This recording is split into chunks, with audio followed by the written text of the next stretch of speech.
Kun DJ 21 Tube jedhama. Subscribe fi like gochuu hin dagatinaa. Chaanaalii kanaan jechoota hayyotaa, gorsa garaagaraa, haqa waliigalaa, waa'ee jaalalaa, waa'ee jaalalleewwanii fi akkasumas ammoo wantoota saayinsiidhaan piruuf ta'an argachuu dandeessu.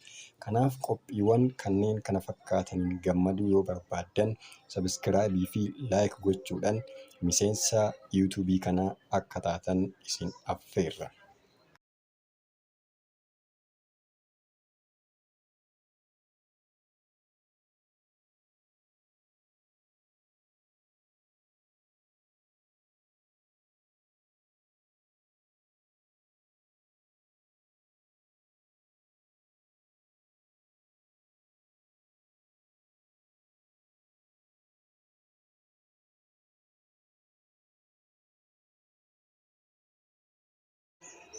Iddoo kanatti keessumaa'uu akka hubannoof ta'utti jechaadha. Dhiphina balleessuu fi dhukkubbii dhabamsiisuu irra darbeeyyuu jaalalleewwan keenya hammam akka ishee jaalannuu fi jaalala nuti isheedhaaf qabnu itti argisiisuu fi jaalalicha cimsuudhaaf kan gargaaru jedha saayinsiin yookiin immoo saayikooloojiin jaalalaa.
Iddoo kanatti kan inni barbaadu of eeggannoo guddaadha. Sababni isaas namoonni baay'een yookaan dhiironni baay'een ariifannaa irraa kan ka'e nama baay'ee jaalatan dhabaniiru.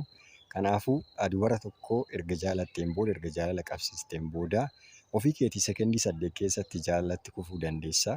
Garuu ishee torbee 2 kennuufii qabda yookiin guyyoota 5 dursitee gaafatta taanaan na amani jaalala kana akka ati fiixan hin baasne yookiin immoo jaalallee kana odoo hin argatiin kuftaa jechuudha. Kanaaf itti fayyadami.